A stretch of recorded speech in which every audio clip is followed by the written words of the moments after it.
G'day, ladies and gentlemen. This is Jay from Journey of a Whitefeather, a chat with Jay, opinions and views. This is the interview of a lifetime for me, ladies and gentlemen. I got the UFC voice, Mr. Bruce Buffer. What an absolute highlight to be in the same presence, in the same room as him. Even though it's Zoom, we know that, but to talk to the great man. We talk about stoic behavior. We talk about how to be a better person. We know all about his achievements, but we want to know what kind of person he is. And I can tell you right now, this interview was fantastic, and we learned a lot in the short time that we were together. Enjoy the interview, and I'll see you afterwards. G'day, Mr. Buffer. How are you? All the way from Australia. Thank you so much for being with me on my podcast. It's been a pleasure. I'm a massive wrestling fan. I know your brother, but also yourself from the UFC. Thank you so much for being involved with me, and it's an honor to be in your presence. Thank you, Jay. Honor for me to be in your presence, my friend. And hello to everybody down under. Fantastic. Mr. Buffer, I was watching a lot of your interviews with Ariel Helwani. There was one from the MMA News. You talk about stoic behavior and the way you present yourself. I think you present yourself so well whether it's an interview, whether you're going out to the octagon. I mean, you've got to be in a vibe. I'm a very big believer in stoic behavior because I'm a teacher myself. And I just want to find out a little bit about what the main things that you advise people when they go out and want to be their best selves, get their best confidence, because you were talking about body language, aura, presenting yourself very well. I think you present yourself amazingly on any interview.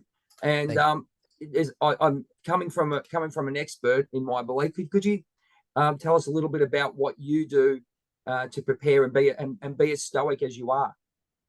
Well, when you walk into a room, it's not that you want everybody to turn around and pay attention to you, but you're there to present yourself. You're a product of your own product, so you want to be a product of yourself. Dress with class, act with class, have class, talk with class, be direct, look the people you're talking to in the eye, scan the room if you're talking to an entire room, bring everybody into your circle, your 3-foot circle, so you hold their interest. If you're talking to a group of people or you're talking to one person, we live even here in the United States, I'm sure it's happening down under in Australia, but it's like an ADD society. People's attention spans are very short. And you have basically in a one-on-one, you've got like 30 to 60 seconds to bring them in and hold them. Yeah. Don't be long-winded. Don't be over-explaining yourself. Be direct, to the point. And above all, enjoy yourself. Have a good time being yourself, having a good time, right? You exude the energy that you want to receive back. So it's very important to have positive energy, believe in what you're talking about, and avoid any kind of negativity whatsoever. We all have bad days, but when you're out there, you got to kind of like put it in a little box and present yourself, but not in a false way. You don't want to come across false. You want to come across believable. And whatever you retire, whatever you choose for your attire, that's who you are. So be clean, be crisp, and be presentable, whether it's a suit and tie, a tuxedo, or a vest like you have on right now. Absolutely, Mr. Buffer. Look, those are fantastic. I'm an educator, teacher myself, so that's the presenting a brand is a big thing for me. It's just basically being able, because you are a leader when you walk out there. And what I wanted to find out also, it doesn't matter whether you're a teacher, presenter, but even yourself, when you walk out to the octagon, you just exude presence and just you're the man, my friend. I just love how you just take control. And you can do that in everyday life. And I'm a big believer of that, coming from where I was. And I believe in working on yourself. And I watch people like yourself, which is amazing. When you walk out from the crowd, from the back, through the curtain, what's your mindset, Mr. Buffer? What's your mindset? Because I mean, you've probably been preparing for hours. I mean, some people say it's like, you're just getting on a mic and doing, but you've got such an important job to because you're the face, as far as I'm concerned, in some ways.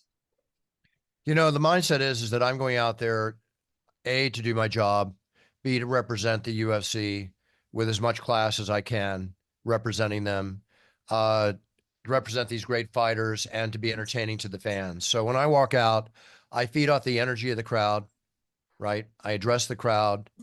And I concentrate on, again, being myself, but having fun. I want to have fun and enjoy myself, but at the same time, I want to get my job done.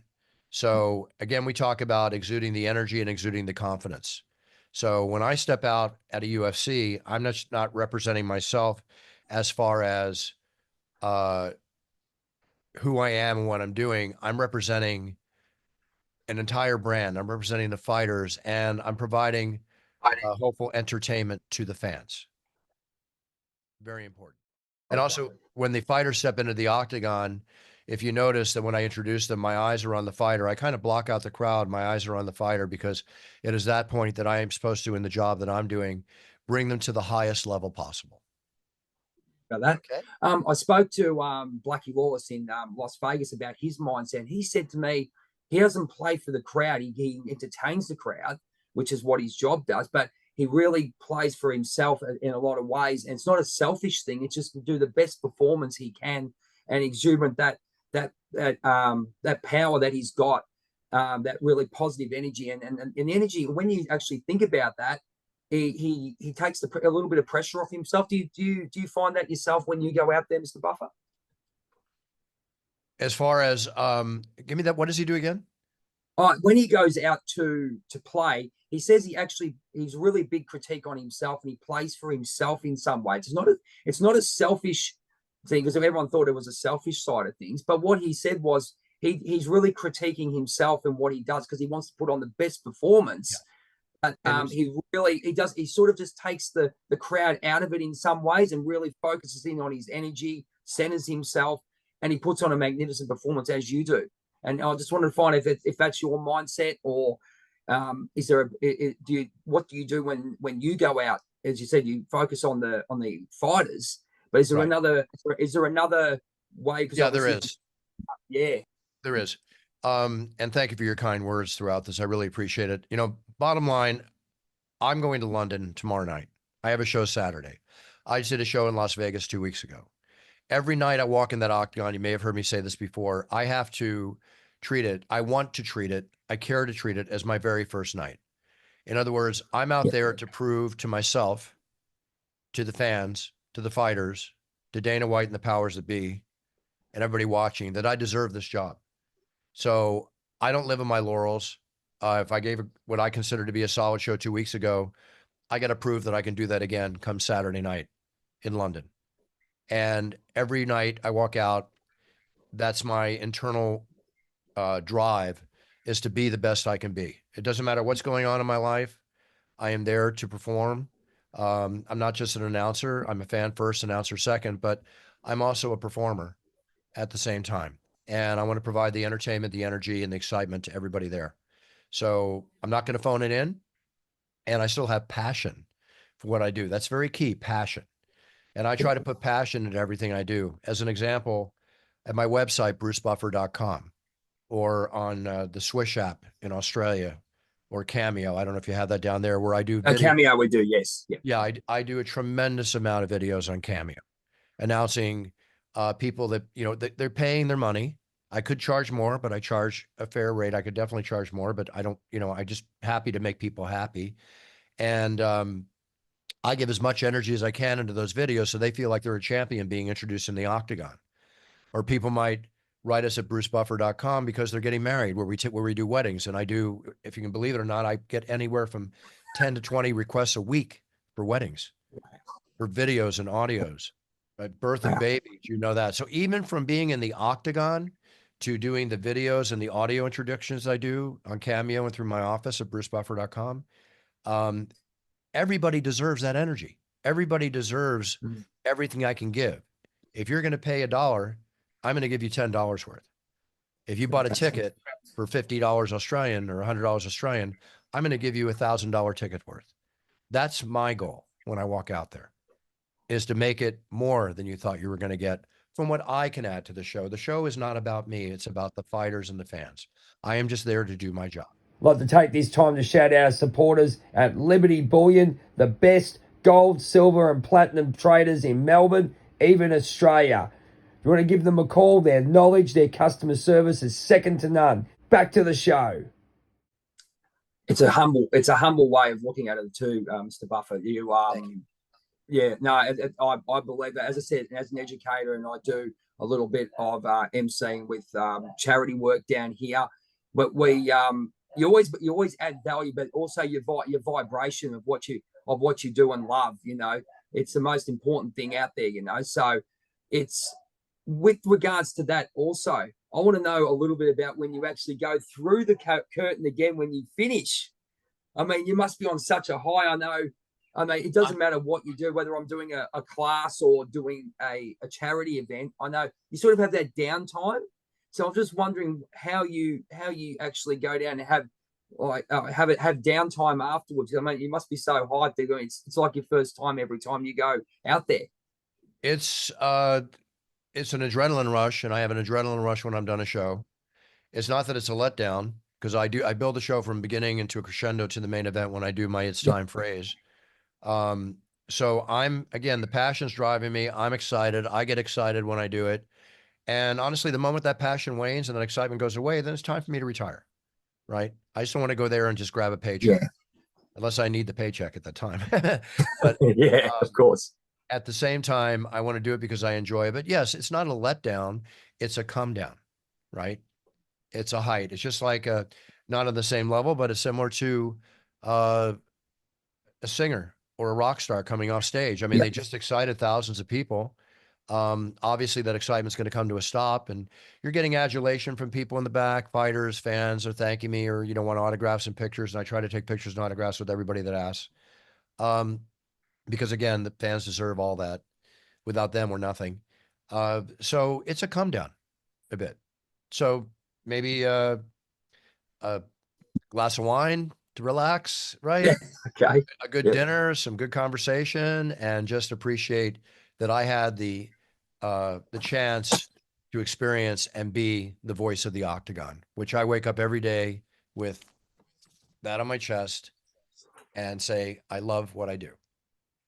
Remember, if you love what you do, if you can find out what you love and monetize it, then you're living a life by design. You're not going to work.